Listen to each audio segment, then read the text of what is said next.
राजी कौन बजाज जयनिहाल के भी, और मैं हूं इस वक्त एडवोकेट प्रदीप नामबियार जी के साथ। और प्रदीप नामबियार जी नमस्कार। नमस्कार सर, नमस्कार। पहली बार हुआ है कि हम दोनों इकट्ठे स्क्रीन पर आ गए। So nice of you to the entire production team. I was about to tell you to do the same thing but you have actually done it. So nice of you. आप सब लोगों को हमारी तरफ से जय हिंद, जय महाराष्ट्र, जय भवानी, जय शिवाजी, वंदे मातरम। वंदे मातरम। हर हर महादेव। हर हर महादेव। तो प्रदीप जी, छगन भुजबल साहब कहते हैं कि जहां पर हम लोग जाते हैं वहां पर आप लोग जो हैं गौमूत्र से जगह को साफ करते हैं। एग्जैक्टली।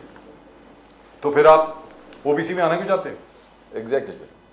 हम लोग तो ओबीसी हैं भाई, तो आप लोग ओबीसी में क्यों आना चाहते हैं? आप ऊंचे हैं, ऊंची जात के हैं, आप ऊंचे रहिए। आपको अपने आप को पिछड़ा साबित करने की आवश्यकता क्या है? And he's absolutely right. Rightfully speaking, what Mr. Bhujbal is saying is not wrong. And as far as the followers of Mr. Jharange Patil are concerned, they had no business cleaning up that entire area or that road with Gaumutra and whatever they were carrying in their hands.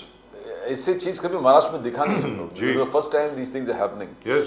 And कभी कभी हो जाता तो फिर tokenism होता था कि 1-2 घंटा ये सब करके फिर उन्हें निकल जाते थे। जब भुजबल साहब ने वो गोमूत्र छिड़का था वो हुतात्मा चौक पर। But no, this is happening too much. This is एक डे टू डे अफेयर हो गया है। Everybody is lashing out each other. आज पडलकर जी पे चप्पल फेंका गया जी। तो all this is reaching dangerous levels of toxicity. Which means there's a lot of simmering resentment inside people, and it might blow up any time. So you really need very cool heads to deal with. And the leaders talk like this. The way Bhujbal ji is talking, the way Jharange Patil is talking. I mean, there's then.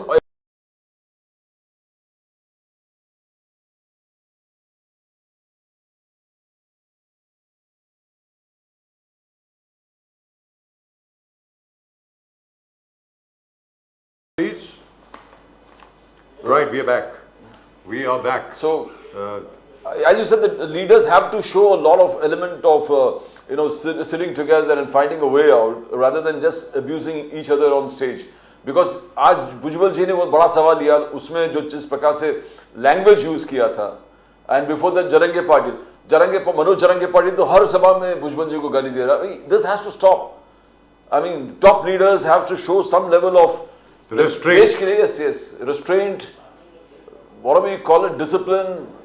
You need to have your goals, but not this violent way. I mean, आप ऐसे बात करोगे तो on the roads जनता कैसे means Maratha versus OBC तो पूरे मारपीट और संघर्ष चलेगा।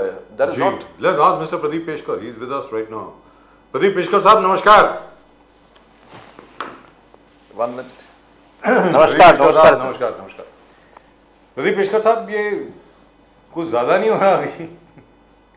ये कास्ट वर्सेस कास्ट कुछ लगता नहीं है आपको कुछ ज्यादा हो रहा है अभी? मतलब इसको जरा कंट्रोल में करना चाहिए। सब लोगों को जरा भाषा का ध्यान रखना चाहिए। जैसे भुजबल साहब बोल रहे हैं, उस तरफ से सामने जरंगे पाटिल साहब बोल रहे हैं। जरा हर एक को बोलिए ठंड रखिए, सबका काम हो रहा है ना। मतलब मेरी समझ के बाहर है। जब एक बार सरकार ने प्रॉमिस कर दिया है, अरे भाई देवेंद्र फडणवीस ने खुद प्रॉमिस किया है यार, उसके बाद और क्या चाहिए? शिंदे साहब ने भी किया है, उसके बाद भी आपको क्या लगता है ये ऐसी बातें क्यों हो रही? क्या ये जान के किया जा रहा है? क्या हो रहा है? प्रदीप पेशकर साहब।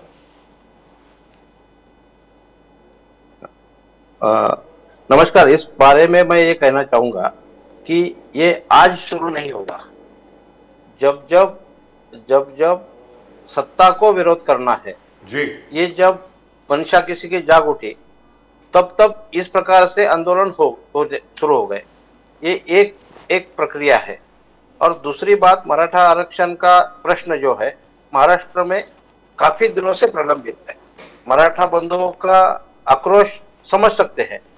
बिल्कुल सही है कि मराठाओं में जो आर्थिक दुर्बल है, जिनके पास सही में मदद की आवश्यकता है जिनको, तो उन तक मदद कभी पहुंची ही नहीं। आज तक इतने मराठा मुख्यमंत्री हुए, किसी ने आरक्षण देने का काम सोचा भी नहीं, करने का तो सवाल ही नहीं, सोचा भी नहीं। लेकिन हमारे नेता आदरणीय देवेंद्र जी फडणवीस जी ने आरक्षण दिया। वो हाईकोर्ट में भी उस पर मोहर लगाई, लेकिन सुप्रीम कोर्ट में जब गया तब उद्धव ठाकरे सरकार जो आज संजय राउत जो बोल रहे हैं ना बड़े बड़े आवाज में, जी जी तो उनको ये समझना चाहिए कि हमने सुप्रीम कोर्ट में कुछ नहीं किया, हम कुछ नहीं कर पाए। तो ये कांग्रेस वाले जो बोल रहे हैं उनको कुछ नहीं कर पाए, तो ये दिक्कत है और ये कानूनी प्रक्रिया है। अभी शिंदे जी ने और देवेंद्र जी ने और अजित पवार जी ने बोला है कि ये हम करेंगे जरूर, लेकिन उसके लिए जो मागास वर्ग आयोग की पुनर्रचना करनी थी वो भी हो गई। अभी सुप्रीम कोर्ट में एफिडेविट देना था वो भी हो गया। अभी क्यूरेटिव पिटीशन भी सुनी जाएगी।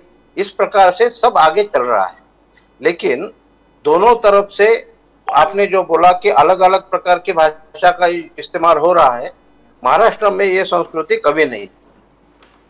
मैं तो व्यक्तिगत मेरा मानना यह है कि मीडिया में रोज आता है और मैं हीरो बनूंगा, ये स्टाइल से सब हो रहा है ऐसा मुझे लगता है।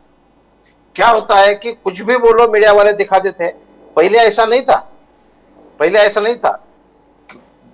हम लोग अगर किसी भी भाषा में बात करेंगे तो मीडिया की जरूरत क्या है? कुछ तो सेंसरशिप होनी चाहिए।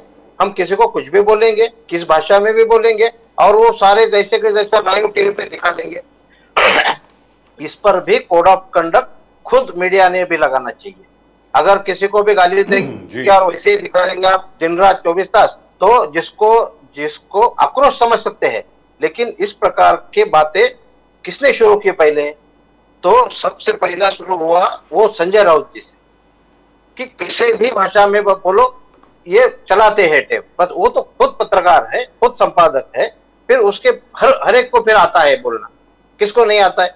फिर वही बात भुजबल जी की हो गई। वो तो बड़े नेता है, बुजुर्ग है, लेकिन अगर उन्होंने आज ये तक कहा कि दादागिरी की भाषा दादागिरी से हो जाएगी, ये बात गलत है। इस प्रकार से किसी को बोलना या दरंगे जी का भी बोलना, सरकार को धमकाना, इस चीज अच्छी नहीं लगती है, क्योंकि सरकार तो काम कर रही है ना। कानूनी प्रक्रिया है, कानूनी प्रक्रिया के लिए जितना समय लगेगा उतना लगना ही है।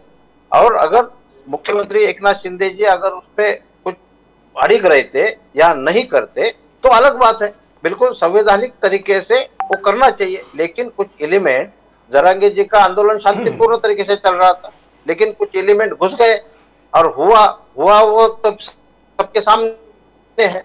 तो उसका एक दूसरे के ऊपर इस प्रकार का कंटिन्यूअस आरोप करना, ये थोड़ा कम करना चाहिए। दोनों ने भी संयम दिखाना चाहिए। ओबीसी जात जात में लफड़ा और जात जात में अगर इस प्रकार का पंगा करेंगे तो महाराष्ट्र की शांति नहीं रहेगी। महाराष्ट्र की यह संस्कृति नहीं है। हम लोगों ने पहले ही देखा है, अंग्रेजों ने हम पर राज क्यों किया? अंग्रेजों ने राज इसीलिए किया कि हम लोग इकट्ठा नहीं थे। हमारी संस्कृति की जो पहचान है वो सब एकता में है, और जाति जाति में हिंदू बटेगा नहीं। इस पर जब मोदी जी चल रहे हैं, हम लोग हिंदू एकता की बात करते हैं, तो इसमें खल डालने का, इसमें कुछ तो गड़बड़ी पैदा करने का कुछ षड्यंत्र मुझे दिख रहा है। लेकिन प्रदीप पेशकर साहब, जो आपने बात कही वो 16 आने ठीक है, सिर्फ अंग्रेजों ने नहीं, छत्रपति शिवाजी महाराज की सबसे बड़ी सफलता ये थी कि उन्होंने जाति जाति में एकता पैदा करी। ये किया कि यहां महाराष्ट्र में जो भी पैदा हुआ है वो मेरे साथ है। यहां तक कि उनकी नौसेना में और उनके आसपास तकरीबन 27 मुस्लिम जनरल भी थे, सब छत्रपति शिवाजी महाराज के साथ थे। इसलिए मुगलों के ऊपर वो वो अचीव करी उन्होंने, वो फतह की उन्होंने मुगलों के ऊपर, मुगलिया सेना के ऊपर, क्योंकि सब लोग उनके साथ थे। अब उसको छिन्न भिन्न करने की कोशिश की जा रही है। आप बिल्कुल ठीक मतलब फरमा रहे हैं, लेकिन ये कर कौन रहा है? अब नाम भी बता दें प्रदीप पेशकर साहब। नहीं, ये तो सरकार को पूरा पता, सरकार को पूरा पता है। जब जरूरत पड़ेगी तो नाम भी सामने आ जाएगा। ऐसा नहीं है कि सरकार को यह पता नहीं होता है, लेकिन सरकार को पूरा पता होता है। सरकार होती है। आखिर सरकार माने एक नेता या एक कोई मंत्री ऐसा नहीं होता है, पूरा प्रशासन व्यवस्था है। हमको प्रशासन व्यवस्था पर भी भरोसा रखना चाहिए। ऐसा नहीं है कि वो कहीं बाहर के देश के है। हमारे प्रशासकीय अधिकारी है, उनके पास सब डेटा है, सब कौन क्या कर रहा है ये सब जानकारी है। लेकिन सब कुछ शांतिपूर्ण तरीके से हो। जो जरूरत अभी समाज की जो उनकी डिमांड है उसकी है, वो पूरी करने का जिम्मा अभी माननीय मुख्यमंत्री एकनाथ शिंदे जी ने लिया है। तो मुझे लगता है कि वो पूरा करके ही छोड़ेंगे। बाद में तो सब पता चलेगा ही कौन क्या करता है। दुरुस्त बात है। पेशकश- लेकिन यहाँ पे एक सेकंड Yes, बस yes. एक बिल्कुल, आगे ना, सवाल। of course, of course, बोलिए। देखिए लेकिन साहब ये देखिए, झरंगे पाटिल साहब को धमकी भरे वचन नहीं बोलने चाहिए, उनको डेडलाइन क्या नहीं क्या देनी नहीं, चाहिए। आवाज नहीं आ रही। सर आवाज आपको नहीं। अभी आवाज आ रही? Can you hear me now sir? हाँ अभी अभी आ रहा है। जी जी। हाँ यस यस यस। झरंगे पाटिल साहब जो धमकी वाली भाषा इस्तेमाल करते हैं ना, कि 24 दिसंबर तक अगर नहीं हुआ तो हम मुंबई चोकअप कर देंगे, 1 जनवरी तक नहीं हुआ तो फिर देखिए हम लोग क्या करते हैं, फिर उसके सामने से जो बाकी लोग हैं वो भी उत्तेजित हो जाते हैं। तो आपको लगता नहीं किसी को जाकर के झरंगे पाटिल साहब से बात करनी चाहिए कि यार तुम्हारा काम हो रहा है ना, फिर इतने उत्तेजित क्यों हो रहे हो? प्रदीप पेशकर साहब। नहीं नहीं, ये तो सही बात है कि इस प्रकार से भाषा का इस्तेमाल जब काम हो रहा है तब नहीं करना चाहिए। उनको भी मुख्यमंत्री जी द्वारा कुछ संदेश दिया गया है, लेकिन अभी देखते हैं उसमें आगे क्या फर्क आता है। जी प्रदीप जी। नवाब मलिक वाले इशू बहुत बड़ा एक प्रॉब्लम बन गया। पेशकर साहब, देवेंद्र फडणवीस जी ने लेटर लिखा अजित पवार जी को। अजित किसको पवार प्रॉब्लम हो गया? सॉल्व हुआ नहीं अभी तक। चर्चा वही है कि नवाब मलिक भी क्या वो वॉशिंग मशीन में धुलेगा। सर आवाज क्लियर नहीं आ रहा है। आवाज again, ask the question again. Yes sir Peshkar साहब, अभी आवाज क्लियर नहीं है। मैं हाँ नवाब मलिक वाले इशू में मैं एग्जिट होकर, हाँ बोलिए। मैं एक बार एग्जिट होता हूँ फिर इन होता हूँ। मुझे लगता है कि कुछ नेटवर्क में ही इशू है। जी अच्छा, ठीक। Okay sir, okay. Can we do that please? Alright. So Nawab Malik is still back in the issue, sir. He's back in the I issue. think Mr. Malik has achieved whatever he set out to achieve. And by the way, that's an old footage of Mr. Malik. This is not a press conference he's addressing right now. Can we remove that, please? If we have the latest footage of Mr. Malik, then we put it on, because this will seem as if he's addressing a press conference. Nawab Malik साहब को supreme court का आदेश है कि वो कोई press conference address नहीं कर सकते। Is this the latest footage? क्या ये लेटेस्ट फुटेज है जो नवाब मलिक की हम लोग दिखा रहे हैं? अगर लेटेस्ट फुटेज नहीं है तो हटा दीजिए प्लीज हटा दीजिए। मैं एक बार फिर अपने दर्शकों को बता दूं कि ये लेटेस्ट फुटेज नहीं है। नवाब मलिक जी को पाबंदी है कि वो प्रेस कॉन्फ्रेंस एड्रेस नहीं कर सकते। And we are not trying to show, यहाँ पर हम लोग कुछ शो करने की कोशिश नहीं कर रहे हैं कि नवाब मलिक साहब ने पत्रकारों को संबोधित किया, ऐसा बिल्कुल नहीं। उन्होंने पत्रकारों से कोई बात नहीं करी है अभी तक। लेकिन जो आप बोल रहे थे ना प्रदीप जी, एग्जैक्टली अरे भाई, देवेंद्र फडणवीस साहब ने बात की है, चिट्ठी भी लिखी है अजीत दादा पवार को, एकनाथ शिंदे साहब ने भी बोला है कि ये गलत है प्रदीप जी आज। तो उसके ऊपर कांग्रेस ने ये पूछा है कि सिर्फ नवाब मलिक साहब से ही आपको क्यों एलर्जी? क्योंकि नवाब मलिक साहब मुसलमान है क्या? इसलिए बिकॉज ही इज अ मुस्लिम। प्रफुल्ल पटेल साहब के खिलाफ भी तो वही चार्जेस हैं, ईडी का उनके खिलाफ भी तो केस चला, अब नहीं है। लेकिन प्रफुल्ल पटेल साहब के खिलाफ ये आरोप था कि वो एक इकबाल मेमन, जिनको इकबाल मिर्ची कहा करते थे, उनके बड़े क्लोज हुआ करते थे, ऐसा आरोप है। प्रफुल्ल पटेल साहब कहते हैं मैं जानता भी नहीं हूं वो आदमी है कौन, मुझे क्या मालूम। और नवाब मलिक साहब जो हैं उनके खिलाफ आरोप है कि वो दाऊद इब्राहिम के बड़े क्लोज हैं। तो उन्होंने कहा कि भाई ये क्या है कि this mafia is more dangerous than that mafia. मतलब क्या है ये कि प्रफुल्ल पटेल के साथ आपको एलर्जी नहीं है लेकिन नवाब मलिक के साथ आपको है। क्या इसमें आपकी ये मंशा दिखती है कि आप मुस्लिम विरोधी हैं? प्रदीप जी। तो दो चीज है सर इसमें। One thing is that Nawab Malik को खुद देवेंद्र फडणवीस जी ने एलिगेशंस लगाया था कि इनका दाऊद से संबंध है, और पूरे बीजेपी ने इस चीज को बार बार प्रेस कॉन्फ्रेंस में हाईलाइट कर दिया कि he was involved with the enemies of the state. Now he is involved with the enemies of state. The similar charges not there against Praful Patel. That could be the BJP's line of defence, that कि प्रफुल्ल पटेल को हमने कभी आरोप नहीं लगाया, but Iqbal Mirchi you need to find out his. So Dawood, he's not Dawood, but he has not worked again. He's not the enemy of the state probably, but he was always arrested. And he was not involved in the bomb blast. He was not involved in the bomb blast. So that could be a line of defense for them. But यह सबसे बड़ा target है कि मोदी जी का कि महाराष्ट्र में 48 में से 40 to 45. They need that. They need that to see that they retain the original 303 mark जो है existing उसको सुपरसीड करे. तो 350 अगर मोदी जी को मिलना है लोकसभा में तो महाराष्ट्र में 40 to 45. पेशकर साहब वापस आ गए. पेशकर साहब नवाब मलिक वाले इशू में भले फडणवीस साहब ने लेटर लिखा है, बट वो जो कीचड़ किसी ने फेंका है, नाना पटोले जी ने, कांग्रेस ने, वो थोड़ा बहुत आप पे लग गया है कि ये भी वॉशिंग मशीन में क्या नवाब मलिक भी धुलेगा. नवाब मलिक के खिलाफ देवेंद्र फडणवीस जी ने खुद एलिगेशंस लगाए थे. ईडी ने कहा कि he was in touch with the enemies of the state. Dawood Ibrahim के साथ उनका साथ गार्ड हसीना पारकर के साथ. यस. तो आज के तारीख में नवाब भाई बैठे हैं ट्रेजरी बेंचेस में. तो कैसे देखते हो, how you going to convince the people? Peshkar sahab. नहीं, ऐसा है कि नवाब मलिक जब ये उलटफेर हुआ और अजीत दादा का गुट सत्ता में शामिल हुआ, तब नवाब मलिक जेल में थे और वो यहाँ पर अभी आए मेडिकल ग्राउंड पर, वो छुट्टी लेकर आ गए. और जो देवेंद्र जी ने विधिमंडल में ही ये कहा है कि अभी इस पर आवाज कौन उठा रहा है, जिन्होंने उनको मंत्री बनाया तो बनाया, लेकिन जब ईडी ने कहा और जब ये कॉन्स्पिरेसी सामने आ गई उनकी, जेल में जाना पड़ा, फिर भी बोले हम उनको हटाएंगे नहीं और वो अभी हमको सिखाएंगे कि यहाँ बैठे वहां बैठे. देवेंद्र जी ने उनका काम इतना सही तरीके से किया. हमारी एक एक कार्यकर्ता की भावना है कि पहले देश, हमें संस्कार है हमारा, पहले देश, फिर पार्टी और फिर खुद. ये सत्ता तो हमारा साधन कैसा है, सत्ता हमारा साध्य नहीं है, वो साधन है कि समाज सेवा करने का. तो मुझे लगता है कि ये सारी बातें उनके समझ में आएंगी.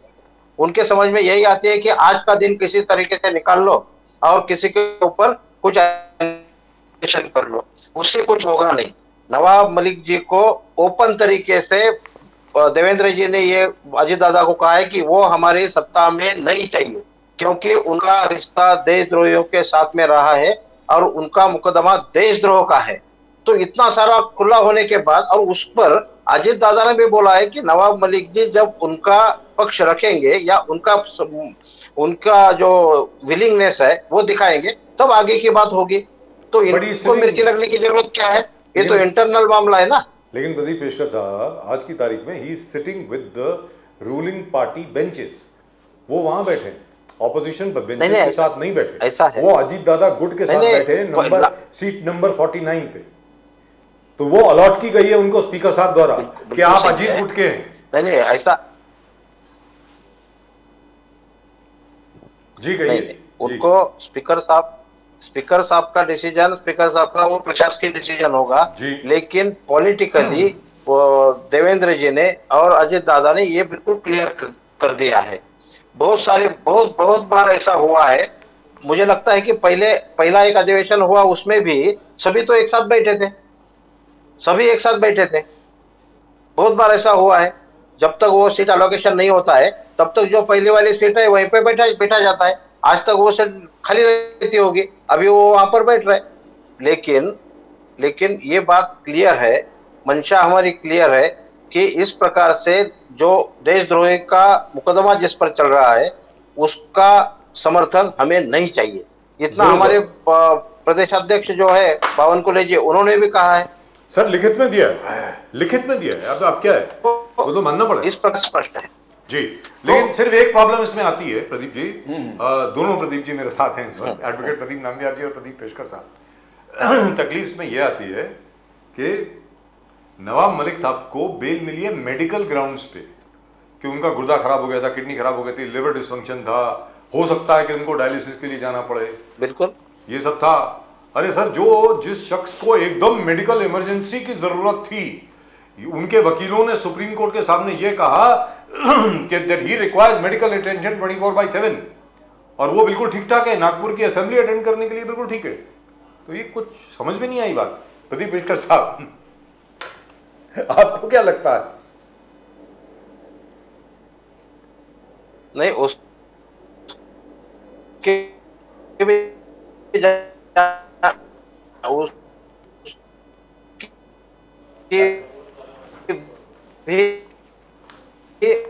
अच्छी तरह से पूरी इंक्वायरी होनी चाहिए जी। और सही में किस ग्राउंड पर उनको जमानत मिली है, वो ग्राउंड पे मुझे लगता है कि जज भी देखते हैं ये सारी चीजें, वो भी पूछेंगे और सरकार तो सरकार की तरफ से करेगी। प्रदीप जी। सर, पेशकर साहब, कांग्रेस पार्लियामेंट में आवाज उठाए कि नरेंद्र मोदी साहब ने अपने वादे नहीं निभाए। बोले काला धन वापस नहीं आया, पेट्रोल 50 रुपए में देने वाले थे, डीजल 40 रुपए में देने वाले थे, वो हुआ नहीं। हर व्यक्ति को घर 2022 तक देने वाले थे, वो दिया नहीं। रूपी को डॉलर के खिलाफ स्टेबलाइज नहीं किया, कांग्रेस का आरोप है। रूपी आज बढ़ता दौड़ता जा रहा है डॉलर के हिसाब से। 2 करोड़ जॉब्स, वो पूरे लिस्ट लेकर राजीव शुक्ला जी पार्लियामेंट में हंगामा कर दिया। कांग्रेस भी हंगामा कर रही कि मोदी साहब अपने वचन नहीं निभाए, Modi guarantee doesn't stay, Modi साहब का गारंटी फुलफिल नहीं हो गया। पेशकर साहब, मोदी जी का ये किस दुनिया में जीते हैं यही मुझे पता नहीं है। ये कांग्रेस वाले लोग, मुझे ये समझ में नहीं आता है। आज भी वो डॉलर के साथ तुलना कर रहे हैं अमेरिका की अर्थव्यवस्था। आप हंसने लगे, बोले 4 स्टेट में, हाँ।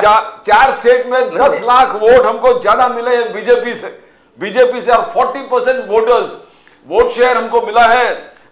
तो बीजेपी का सुपड़ा साउथ में पूरा साफ हो गया है, टोटल साफ हुआ है। But we are in contention, Rahul Gandhi ji का कहना है। आप इसको कैसे क्या नकार सकते हो कि 40% वोट शेयर मिला है कांग्रेस को? मिला है ना, कांग्रेस को बिल्कुल वोट शेयर मिला है। इसी के लिए तो कांग्रेस पार्टी तो चाहिए ना। तो कांग्रेस यानी वृत्ति, कांग्रेस यानी परिवारवाद, कांग्रेस यानी भ्रष्टाचार, इसका मतलब यह था कि कांग्रेस मुक्त भारत। हम लोग ये करने में सफल हुए कि लोगों के मन से ये निकाल दिया कि भ्रष्टाचारी नहीं चाहिए, परिवारवाद वाला सरकार नहीं चाहिए और इस प्रकार से जो ना करती सरकार है वो नहीं चाहिए। इसमें हम सफल हो गए। तो कांग्रेस का पूरा वोट 0 हो जाए ऐसा हम भी नहीं चाहते हैं। हमें भी चाहिए ना, विरोधक तो चाहिए सत्ता में, ऐसा थोड़ी है। लेकिन अगर वो कहते हैं कि चार स्टेट में राइट ऑफ हो गए, तो अभी पूरे भारत में ही अगली बार 24 को भी ऐसे ही होने वाला। 400 प्लस मोदी जी की गारंटी है और हम भी बोल रहे हैं कि 400 प्लस तो होना ही होना। अभी ऐसा देखिए, 400 प्लस सिर्फ बीजेपी के या एनडीए के? एनडीए और बीजेपी के? एनडीए नहीं, 350 प्लस। 350 वो तो ठीक है, बोलने में कुछ इधर उधर हो सकता है, लेकिन बीजेपी के अभी 350 प्लस तो होना ही होना है। क्या बात, क्या बात, क्या बात। नरेंद्र मोदी जी कह रहा है कि जनसेवक एक बड़ा लीड करेंगे, ऐतिहासिक जन आंदोलन। मोदी जी जन आंदोलन करने वाले हैं, विकसित भारत संकल्प यात्रा। तो बोले कि ये गारंटी वाला गाड़ी है, हर गांव में जाएंगे, गांव में जाएंगे और उसमें 35 लाख आयुष्मान कार्ड भी बढ़ेगा। मोदी साहब का कहना है कि मोदी की गारंटी यानी गारंटी पूरी होने वाली गारंटी। तो गारंटी पूरी होने की गारंटी। यस, तो मोदी साहब का यह कहना है, बिकॉज राहुल गांधी जी का भी गारंटी था, राहुल गांधी गारंटी 2 शायद 3 स्टेट में रिजेक्ट किया। पेशकर साहब जेल में जाने की गारंटी के बारे में बोलते तो आपको हंसी बात आता है। राहुल गांधी की गारंटी के भाई 2-3 बातें बोल सकता हूं। हाँ, बोलिए ना। जहां जहां राहुल गांधी प्रचार के लिए हारने की जरूर गारंटी, जहां जहां कांग्रेस का टच हुआ तो वहां जेल जाने की गारंटी। अभी ऐसा है कि हर जगह पर आज तक कितने इलेक्शन हुए मुझे पता नहीं, हर जगह पर हार है। और तेलंगाना में जीते आप कह रहे हो या राहुल गांधी जी कह रहे हैं या कांग्रेस वाले कह रहे हैं ठीक है, हमने अभी तक पूरी तरीके से तेलंगाना पर ध्यान नहीं दिया, ऐसा बोल सकते हैं। हमारा पूरा वहां संगठन मजबूत नहीं है, ये तो हम भी मानते हैं, हम कहा नहीं बोल रहे हैं, तो वहां नहीं है। लेकिन आप प्रादेशिक पार्टी से भी पिछले बार हार गए, आज वहां पर जीत गए। आप राष्ट्रीय पार्टी हो तो राष्ट्र में क्या चल रहा है इस पे भी ध्यान दो जरा। एक छोटा राज्य आए और वो आप जीतने की बात कर रहे हैं, आप दिल्ली नहीं जीत पाए तो आपको तो सरेंडर होना पड़ा आपके अंडर। तो इस प्रकार से कुछ बातें बोलने से होती नहीं है। राहुल गांधी मतलब हारने की गारंटी, ये कांग्रेस वालों को जब समझ में आएगा, मुझे लगा था कि खड़गे जी अभी बड़े नेता है, बुजुर्ग नेता है, बड़े अनुभवी नेता है, उनको अध्यक्ष बनाया, लेकिन वो बन गए तो कांग्रेस ने नहीं बनाया, तो वो अभी भी कांग्रेस से बोलते कि राहुल गांधी ने ही बनाया। तो इससे परिवारवाद से वो बाहर आएंगे नहीं तब तक इस प्रकार से राहुल गांधी की गारंटी के लिए उनको शुभकामनाएं। राहुल गांधी की गारंटी की उनको शुभकामनाएं, क्या बात है साहब, वंडरफुल। वन मोर या बोलिए पेशकर साहब, मगर आप देखो कि तेलंगाना में सरकार इमीडिएटली फॉर्म भी हो गया, चीफ मिनिस्टर इमीडिएटली वुमन बस राइड फ्री कर दिया। आज सीएम खुद तेलंगाना के सीएम लेडीज के साथ वो फ्री राइड में दिखा दिए, डेमोन्स्ट्रेट कर दिया कि हमने आज से free ride for woman across Telangana कर दिया। वहां हिमाचल प्रदेश में कांग्रेस के सीएम वो कह रहा है कि 50,000 लोन जो स्मॉल बिजनेसमैन को दे रहे हैं उसमें 50% सब्सिडी सरकार विल बेयर। तो उनके गरीब Kalyan schemes are still working. Peshkar साहब, गरीब Kalyan scheme are still working, और जो कर्नाटक में अलग अलग योजना किए थे दैट इज वर्किंग। जैसे शक्ति योजना, अन्न भाग्य, Griha Jyoti, Griha Lakshmi, all these schemes are working. Peshkar sahab, उनका गरीब कल्याण स्कीम्स है तो आप नकार थोड़ी सकते हो उसको, they are working. Peshkar sahab, नहीं, नकारने की बात नहीं है, बिल्कुल नकारने की बात नहीं है, लेकिन मोदी जी का जो स्कीम है वो उन्होंने वहां इंप्लीमेंट किया था क्या? सब है, सब कॉपी मारने की बात चल रही है। मोदी जी का पंतप्रधान आवास योजना देखो, आयुष्मान भारत देखो, जो अन्न वस्त्र निवारण हम जिसे कहते हैं, वो जो बेसिक चीज है उस पर ध्यान दिया है। मोदी जी को 140 करोड़ लोगों की चिंता है, 140 करोड़ परिवारजन का ख्याल रखने की बात है। और कांग्रेस का जो रेवड़ी वाटप कार्यक्रम है वो चुनावी कार्यक्रम है। आपने जो कहा कि हर एक स्कीम अभी चल रही है, तो ये बाकी इलेक्शन है, इसके लिए इसका बोलबाला उनका है, लेकिन असल में कितने लोगों को मिला, असल में हुआ क्या, इसका रिपोर्ट आएगा थोड़ी देर में, थोड़े दिन में आएगा। फिर देखते हैं कि एक्चुअल वहां पर घोषणा है या इम्प्लीमेंटेशन है। आप उज्ज्वला का डिस्ट्रीब्यूशन देखिए, पंतप्रधान आवास योजना का डिस्ट्रीब्यूशन देखिए, आयुष्मान का डिस्ट्रीब्यूशन देखिए, उसके साथ साथ मातृ वंदना योजना का देखिए, तो किसान सम्मान निधि का देखिए, ये सारे चीज का इम्प्लीमेंटेशन आपके वेबसाइट के डैशबोर्ड पे दिखता है। Everything is transparent. हर योजना का मोदी जी का डैशबोर्ड है वेबसाइट पे, और उस पर आपको पूरा के पूरा कच्चा चिट्ठा देखिए। मुद्रा स्कीम का देखिए, पूरा उस पर है, SC ST को कितना दिया, महिला को कितना दिया, शिशु, तरुण और किशोर, तीनों योजना में कितने कितने डिसबर्समेंट किए, किस बैंक ने किए, पूरा रिपोर्ट ओपन है, आप देख लीजिए। अगर ऐसा है, सब कुछ होने के बाद भी ये देखना नहीं है और वहां पर जो सिर्फ घोषणा की इम्प्लीमेंटेशन के बारे में पता नहीं है वही बताएंगे, तो हमें लगता है कि सच्चाई जानने के लिए थोड़ा वक्त देना पड़ेगा। प्रदीप पेशकर साहब, एक आखिरी सवाल। हाँ सर। मैं चाहूंगा आप कमेंट करें इस पे, अगर करना चाहें तो आपका कमेंट, क्या प्रतिक्रिया देंगे आप इस पे? एक कांग्रेस के बड़े मतलब फेमस MP बन गए हैं, पूरी दुनिया में उनका नाम हो गया है, तो जबरदस्त, जिनको कोई जानता भी नहीं था पहले, कोई धीरज साहू करके साहब हैं, जिनके घर से 200 करोड़ रुपए मिले हैं कैश में। अभी भी काउंटिंग चल रही है, अभी तक 240 करोड़ हो गए। 2 मशीनें काउंट करते करते खराब हो गई, और घर पे पड़े थे उनके पास पैसे, मतलब 200 करोड़ रुपए घर पे। मतलब इसके बारे में कुछ बताएंगे सर आप? कौन कहता है कि भारत गरीब देश है? आपके पास नहीं, भारत तो गरीब देश नहीं है। गडकरी जी ने एक बात कही थी, श्रीमंत लोकांचा गरीब देश, ऐसा मराठी में बोला था, मतलब अमीर लोगों का गरीब देश। तो ये श्री मतलब अमीर देश के अमीर नागरिक, ये इस पर बदलना है मोदी जी को। और इसीलिए इसीलिए ये सब चल रहा है। इतने दिन इकट्ठा किया माल, अभी उस पर नजर पड़ी है मोदी सरकार की, और ये सब निकल गया। आपके पास 200 करोड़ का फिगर है, मेरे पास 230 करोड़ का है। नहीं, और 240 अभी 240 हो गया सर, देखा बढ़ते जा 40 हो गया अभी। कल 240 कल तक 200-300 हो जाएगा। और अभी 2-3 और ठिकानों पे रेड करना है। बिल्कुल बिल्कुल वैसा ही होगा। अरे यार। जो मोदी जी ने जो घोषणा की थी, जी न खाऊंगा ना खाने दूंगा, इसके साथ साथ ये भी किया था कि जो भी इंडिपेंडेंट एजेंसियां हैं, उन एजेंसियों को उनके एक्ट के मुताबिक उनको जो अधिकार घटना ने दी है, उनके आज के जो जहां पे उनका कॉन्स्टिट्यूशन हुआ, उससे जो अधिकार उनको मिला है, वो पूरा का पूरा यूज करने की लिबर्टी मोदी जी ने उनको दी है। और हम लोग विरोधियों से क्या सुनते हैं, अभी सीबीआई, ईडी, इस प्रकार से और क्या 2-3 एजेंसीज है, तो उनको जानबूझकर इस्तेमाल कर रहे हैं इस प्रकार से। अभी देखो, मैं एक उदाहरण देना चाहूंगा। टीएन शेषन हमारे निवडणूक चुनाव आयोग के प्रमुख रहे हैं। जी। तो टीएन शेषन जी ने इलेक्शन रिफॉर्म्स लाए, तब जाके हमको पूरे भारतवर्ष को ये मालूम पड़ा कि चुनाव आयोग इतना इंडिपेंडेंट अथॉरिटी होता है। तब मालूम पड़ा कि चुनाव आयोग कोड ऑफ कंडक्ट लागू कर सकता है।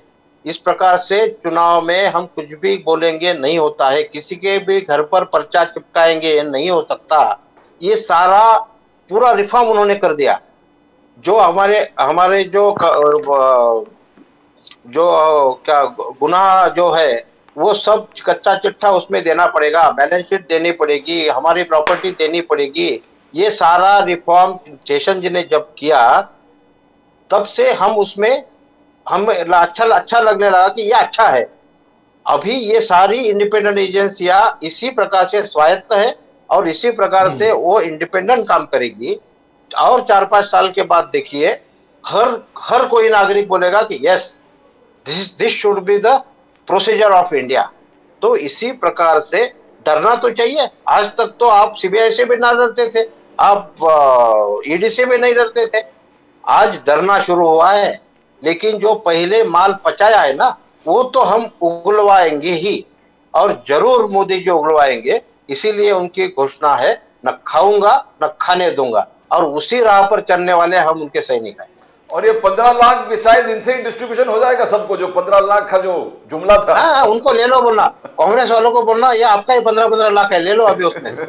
बिल्कुल, हमको तो नहीं चाहिए, हमको 15 लाख से ऊपर मिल गया है। मोदी जी से जब हमारा भारत आत्मनिर्भर बनना शुरू हुआ, तब से 15 लाख से भी ज्यादा मिल गया। अभी कांग्रेस जिनको लगता है ना अभी भी मिलना चाहिए, तो उनको बोलना ये 200 करोड़ में से ले लो। बिल्कुल 240 करोड़। हाँ, 240 करोड़ में से ले लो। Right, thank you so much sir, बहुत बहुत शुक्रिया Thank you. आपका हमारे साथ जुड़ने के लिए। Thank you very much, great Thank you. Talking to you. एंड जाने के पहले एक बार फिर congratulations on a very good result. Thank you very much. Thank you sir, thank you very much. Vande Mataram.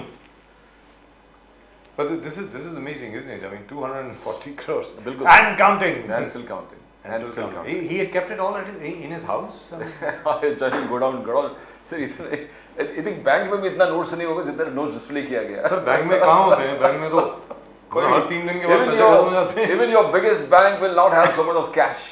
Never. And look at the way they're all neatly packed. सारे कोई plastic में counted and all that. You know, it's like a chemist shop में वो beans होता है, वो beans में एक प्रोडक्ट्स रखा रहता है, तो पूरा नोट से भरा हुआ बिन्स है, नोटों से भरा हुआ बिन। Amazing, absolutely amazing. I mean, what did he get them for? I don't understand. What did he plan to do with them? Because usually when such money comes in, you know somebody puts it in a Benami trust or puts it in some company or the other, and starts to buy land or something. This guy decided to keep cash. I'm sure he must be going and opening his cupboards and looking at them and feeling very happy. He's got 240 crores. Amazing. Unless, of course, it's the party's money. Unless, of course, it's not his own money. Unless it is somebody else's money and he was just the caretaker. That's a very real possibility. But the only thing is that has brought a very bad name to the Congress. This is all that the Congress needed. I mean, this is terrible. This is, by the way, exactly what happened just before the Punjab elections. That Mr.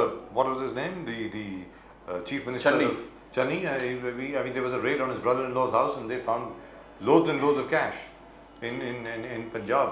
That really helped Mr. Bhagwant Mann to win the elections. I think, but considering the history of Jharkhand, the discovery of so much of cash, etc., it doesn't really matter very much, by the way, in terms of politics over there. So, but still, 240 crores, and they're not finished yet. If you have at least like 50 और लोग ऐसे मिले जिसके पास इतने पैसे हैं, जी, तो look at the volume that you're looking at. Sir 240 crores अगर आप देखें, मैं कहता हूँ हर एक को अगर 5-5 लाख रुपए भी मिल जाए तो खुद देखिए कितने लोगों को मिले। 5-5 लाख रुपए अगर एक आदमी शख्स में बांट दिए जाएं तो can you believe how much money people will get? I mean, that's amazing. You know, the mind boggles. This is crazy, absolutely crazy. I don't really know what's going on over here. You know, over 1,000 people, 1,200 people will become very rich. 1,500 people will become very rich. And if it's 240 crores multiplied by 100, that 240 multiplied by 100, that's 24,000 lakhs. So even if one person gets a 1 lakh, so you give 1 lakh rupees to one person. So that's 24,000 people. So actually, I was just watching some old program of Ram Jethmalani, Ji. where he says that, you know, he had discussed along with the group to Mr. Modi that ये बाहर के धन है आप ले आओ, और वहां पर आपस में डिस्कशन हो गए थे कि इनफॉर्मली कि इतने पैसे अगर वापस आ गए तो हर व्यक्ति को 15 लाख मिलेगा, 15 से 20 लाख मिलेगा.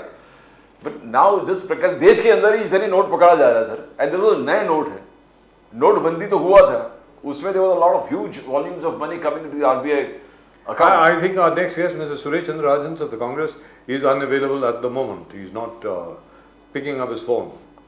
I wonder why. He never does that, so I hope he's all right. He usually never ever does that, so I really hope he's all right. Or maybe he doesn't want to face the embarrassment of defending the Congress after the defeat in Rajasthan, Madhya Pradesh and Chhattisgarh. But I don't know why the Congress is so disheartened. They won Telangana, for God's sake. You have won in Karnataka, you won in Telangana, you won in Himachal Pradesh. 3 जगह पर आपकी खुद की सरकार है. That's big for a party which had nothing. I mean, Modi ji के आने के बाद हर जगह से गायब हो गई थी कांग्रेस, अगर आप देखें तो. But sir, they are fighting back. You know, if you look at Telangana CM, probably immediately he is fulfilling the promises that is given. The guy is full of energy. I mean, जो नए youth talent जो राहुल गांधी खोद के निकाले हैं, they are full of energy. अब even if you talk about Siddaramaiah and DK Shivakumar, जो जिस प्रकार से they challenging, they said ये सब योजना, शक्ति योजना, अन्न भाग्य, गृह ज्योति, गृह लक्ष्मी, ये सब हमने fulfill किया है. We have fulfilled the promise. Don't tell that the Karnataka government has not fulfilled the promise. They have done it. अब हिमाचल में देखिए, हिमाचल स्मॉल बिजनेसमैन को 50,000 रुपीज जो लोन दे रहे हैं उसमें सब्सिडी 50% सब्सिडी सरकार is going to bear that. So they are not going back on their words, but probably some strategy they failed to mobilize. वो जो लास्ट लैप है, मोदी साहब ने हिंदुत्व के एजेंडा चलाकर वो पूरे तीनों स्टेट में खींच लिया. वहां पर ये जरा चाहिए था, there should have been more outrage. सबसे बड़ी बात ये है, राहुल गांधी जी की तरफ से, बाकी कांग्रेस की तरफ से, there should have been more outrage. And they should have repeated there will be zero tolerance for extremism of any kind. कोई fanaticism के लिए zero tolerance होगी. कोई अगर इस किस्म का काम करेगा, भले हमें बुलडोजर चलाना पड़े, हमें गोलियां चलानी पड़े, हम चलाएंगे. ऐसी अगर कोई बात होती तो हो सकता है कि आज कांग्रेस चुनाव जीती हुई होती. Very frankly. What you saying is perfectly right. In Rajasthan में जब लास्ट लैप में JP Nadda, Amit Shah ji and Narendra Modi ji, they were highlighting the case of Kanhaiyalal ji कि सरतन से जुदा. The Congress should have come up with some statement that we also denounce this kinds of terror. We have taken action. हर मंच पर उनको चिल्लाना था. Their silence gave a tactical, in fact they should have message to the whole state of Rajasthan that आप विरोध नहीं कर रहे, आप इसको denounce नहीं कर रहे. That means you tactically support this kind of activities. And then जिस प्रकार से not only Kanhaiyalal, they talked about PFI को जिस प्रकार से Congress is supporting, they allege totally नाम लेकर करके CM is totally giving them protection, is giving protection to PFI.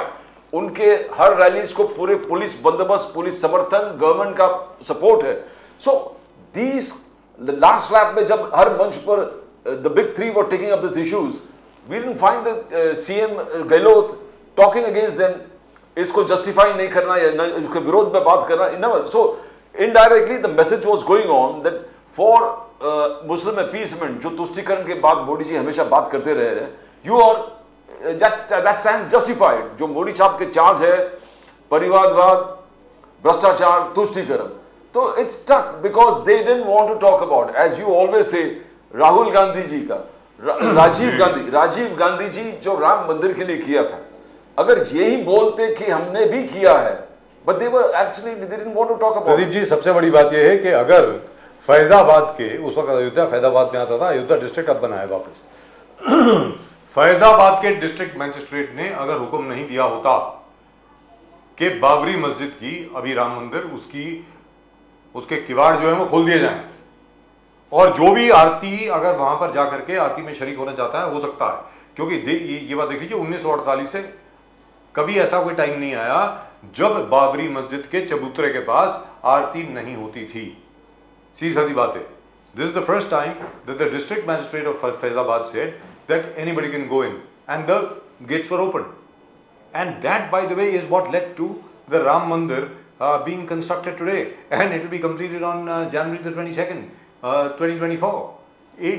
That was an event which took place when Arun Nehru was the Minister for Internal Security, that is Minister of State for Home, in Rajiv Gandhi's cabinet. तो मेरा ये कहना है कि rightfully speaking Congress को तो इसके लिए क्रेडिट लेना चाहिए, और कांग्रेस की सरकार थी प्रदीप जी. सबसे बड़ी बात ये एग्जैक्टली वीर बहादुर सिंह साहब मुख्यमंत्री हुआ करते थे, तो आपको तो सबसे पहले क्रेडिट लेना चाहिए वहां पे, ये बोलना चाहिए कि तो हमने करवाया. और 1989 में, अरे भाई, जो साथ वाली लैंड है हनुमानगढ़ी के, सब बिल्कुल साथ वाली जो लैंड है, हनुमान अखाड़े के बिल्कुल साथ में जो जमीन है, उसको आपने टेक ओवर किया, और वहां पर जाकर के एक प्रॉपर वहां पे भूमि पूजन हुआ है राम मंदिर के लिए ड्यूरिंग राजीव गांधी टाइम. तो and with the government help, mister Buta Singh, who was the home minister at that time, he arranged for everything. So my point is, why is the Congress coy or shy about talking about its own achievements? यही बात कल हमारी हो रही थी साहब कांग्रेस के लोगों के साथ. आपको खुद को बताना पड़ेगा ना लोगों को. जैसे राकेश शेट्टी साहब हैं, वो बता रहे थे किसके बारे में, कश्मीर के बारे में. अरे कश्मीर के बारे में आप अगर अपने बारे में नहीं बताएंगे तो बीजेपी वाले तो बताने वाले नहीं है. BJP is not going to come along and praise Mr. Nehru and say Nehru was the best prime minister ever. कौन बोलने वाला है? तो आप ही को बोलना पड़ेगा ना. सीधी सादी बात है. आपका काम कोई विपक्ष का शख्स क्यों करेगा, आपको करना पड़ेगा. सीधी बात है. Sir, if you go to the entire thing, जिस प्रकार से मोदी जी गिना रहे थे कितने मंदिर का कितना हमने ढंग से कर दिया, मथुरा में जाके जिस प्रकार से उन्होंने कहा कि हमने मथुरा को हम लोग भव्य बनाएंगे जी. तो I mean if you go through all these things, they were working on a totally planned strategy. The BJP was doing a planned strategy on the last lap Hindutva campaign, last lap को aggressive Hindutva. जैसे prime minister Mathura in the midst of the campaign he goes to Mathura ji. Mathura में कहता है कि ब्रज भूमि को न्याय मिलेगा, ब्रज भूमि को भव्य बनाएंगे. जैसे काशी विश्वनाथ को भव्य बना दिया, उज्जैन महाकाल को भव्य बनाया, केदारनाथ को भव्य बना दिया, अयोध्या को भव्य बना रहे, अयोध्या के भव्य बना रहे, और मथुरा कृष्ण जन्मभूमि उतना ही भव्य हम बना देंगे ब्रज भूमि को. Now this was the last lap aggressive Hindutva pitch which the Congress failed to understand. लेकिन प्रदीप जी यहाँ पर लेकिन प्रदीप जी यहाँ पर एक बहुत बड़ा एडवांटेज है ना बीजेपी के पास. बीजेपी ने करके दिखाया है ना, करके दिखाया. अब सामने से अगर कांग्रेस एग्री, देखिए साहब, आर्गुमेंट भी करती है, तो अब ये आर्गुमेंट तो वो ये नहीं कर सकता कि हम लोगों ने राम मंदिर बनाया. कांग्रेस आर्गुमेंट ये नहीं दे सकते कि हम लोगों ने राम मंदिर बनाया. नहीं बनाया आपने. आप ये आर्गुमेंट नहीं दे सकते कि महाकाल कॉरिडोर आपने बनाया. नहीं बनाया. काशी विश्वनाथ का सुधारीकरण किसने किया है? बीजेपी ने किया है, यानी बीजेपी सरकार ने किया है. केंद्र सरकार और उत्तर प्रदेश में जो योगी आदित्यनाथ जी की सरकार है उसने किया है. सीधी सादी बात है. और सबसे पहले एक बार फिर बहुत फोकस तरीके से, भाई कृष्ण जन्मस्थान के ऊपर तो हम लोगों ने पूरी कैंपेन करी है. मैं आपको बता सकता हूं the kind of callousness, the kind of the horrible manner in which the Krishna Janmasthan or Krishna Janmabhoomi used to be ignored by successive Congress MPs and governments. They never even used to take it seriously. They were so scared of being called anti-Muslim. They were so scared of being called non-secular. और इसमें secularism की बात कहां से आ गई प्रदीप जी? अरे मंदिर है, श्री कृष्ण का मंदिर है, मथुरा में श्री कृष्ण का मंदिर नहीं होगा तो कहां होगा सर? आप मुझे बताइए। लाहौर में होगा सर, इस्लामाबाद में होगा क्या? मैं आपसे पूछ रहा हूं, मतलब क्या होगा? ये सवाल ही नहीं उठता। हद होती है। अरे कृष्ण जन्मस्थान मंदिर है, वहां पे सबको मालूम है कि वहां पर भी राजा मान सिंह ने पूरा भव्य एक मंदिर बनाया था। फिर उसके बाद ऑर्डर दिए गए औरंगजेब द्वारा कि ये 5 मंजिल का जो मंदिर है इसको तोड़िए, ये 3 मंजिल का बनाइए, because it can not be above the mosque. तो तोड़ा गया। मैं आपको ये बोल रहा हूं, ये तो रिकॉर्डेड हिस्ट्री है साहब। जो कृष्ण जन्मस्थान है, कृष्ण जन्मस्थान की जो भूमि है ऊपर, वहां पर जहां पे ईदगाह है, उसके नीचे जाके अग्रसेन का महल है, और ये कहा जाता है कि बीच में, यहां सब तो मैं गया हुआ हूं, कि बीच में नीचे जाकर के वो कालकोठरी है जहां पे देवकी मां ने श्री कृष्ण को जन्म दिया। और अभी तक प्रदीप जी ग्राउंड वाटर का जो बिल आता है और लैंड टैक्स जो है वो कृष्ण जन्मस्थान ट्रस्ट देता है, ईदगाह नहीं देता है, और उसके ऊपर ईदगाह बना हुआ है। मतलब यहां तो कोई डिस्प्यूट ही नहीं होना चाहिए, सीधी सादी बात है। लेकिन कांग्रेस के जमाने में, जैसे आप कितनी बार बोल चुके हैं यहां पे, कांग्रेस के जमाने में कोई भी कांग्रेसी नेता ये मतलब एडमिट करने को तैयार नहीं है, ये एडमिट करने को तैयार नहीं है कि यार तुम हिंदू हो या तुम सनातनी हो। मतलब मेरी समझ के बारे प्रदीप जी। सर, जिस प्रकार से अभी नाउ अपार्ट फ्रॉम पॉलिटिक्स जी, आप राम जन्मभूमि देखो, he is the God of the everyone, of the, yes, the whole of India. whole of India. That's right. Krishna, ji, he is the God, revered God of revered by the whole world. the whole world. That's right. And what are we seeing? They are under captivity. अब भी captive हैं. जी, They are still under captivity. And it is but natural that जो अंदर से जो suppressed egos है, उसको तो बाहर निकलने ही वाले हैं. निकलने वाले कि आज भी हमारा भगवान कैद में है. He is under captivity. Both the gods are under captivity. Ram जन्मभूमि, जो पुनर्निर्माण जो है, जो बार बार मोदी साहब, the last pitch, so BJP has gone fantastically in the last pitch, Hindutva जो and they haven't performed too badly either. And Pradeep ji, they reminded the people, sir, they reminded the people that he was under captivity for 70 years. The Congress never did anything because हर मंच पे ये आंदोलन करते हुए उन्होंने कहा कि 22 जनवरी याद रखिए, मुहूर्त याद रखिए, 12:22 में प्राण प्रतिष्ठा पूजा, यस, पुनर्निर्माण, राम प्राण प्रतिष्ठा, और we are doing it, and the Congress never did anything for 70 years. They worked against the interest of this Ram Mandir. after 496 years. But after independence, they were talking about Congress after independence. That's what the Congress, and it went on with the, and went on. It hit the pulse of the people. It touched the chords of the hearts of the people. Not only that, Pradeep ji, आज दूसरी बात क्या है, सिर्फ राम मंदिर से ही ये काम नहीं हुआ है. Otherwise also BJP has not performed badly. Let's be very clear. In terms of the economy in India, in terms of everything else, अब ठीक है, as we have discussed it right over here, जैसे आपका Rafale वाला जो पूरा campaign था, किसी ने ना माना, ना सुना, ना किसी को समझ में आया, वही अडानी के खिलाफ आप अभी जो बात कर रहे हैं, इतनी जोर शोर से चिल्ला रहे हैं, सबको किसी को समझ में नहीं आ रहा साहब, किसी वोटर को समझ में नहीं आ रहा. उसको ये देखना है, अच्छा एयरपोर्ट है किसका है, अडानी का है ना, लेकिन airport is functioning well. Sir, is it a good airport? Just now, Pradeep ji, it has been voted one of the best airports in Asia. We are talking about the Mumbai airport. राष्ट्र सुरक्षा, राष्ट्रवाद पे मोदी जी को challenge नहीं कर सकते जी. People are not ready to hear anything on these issues against Prime Minister Modi because they believe जो मोदी साहब ने किया है, चाहे वो सर्जिकल स्ट्राइक हो या बालाकोट स्ट्राइक हो या any of these things that is recently happening, unknown assailants, unknown hand killing the terrorists across the borders from wherever they are hiding. Now, national security पे आप कुछ भी उठाओ, nobody is going to trust you. They believe Prime Minister Modi don't have a better leader when national security is concerned. क्योंकि आपका जो 10 साल का रिकॉर्ड है वो सामने है ना सब. बिल्कुल sir. 26/11 you never retaliated. Sir, the whole country was waiting for a retaliation. Pradeep ji 2004 से लेकर के 2014 तक आपको और मुझको खुद को दोनों को याद है कि कैसे हर दूसरे महीने में कहीं ना कहीं कोई आतंकवादी हमला होता था.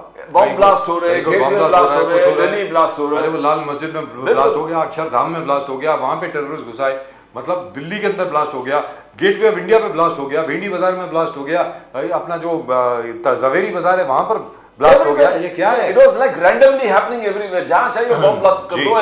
एंड सर 26/11 में जिस प्रकार से रिकॉर्डेड हम लोग देख रहे थे और लाइव ऑन टेलीविजन, वहां पाकिस्तान में बैठ के वो आतंकवादी हंस रहे हैं, मजाक कर रहे हैं, बोल रहे इधर से हटाओ, वहां से हटो, यहां से जरो, ऑर्डर इंस्ट्रक्शन दे रहे हैं, and the whole country was watching in absolute humiliation कि क्या चल रहा है, and what was our retaliation? Nothing. हम रिपोर्ट दे रहे हैं. Zero. That is, it's a coming back to Ram Janmabhoomi.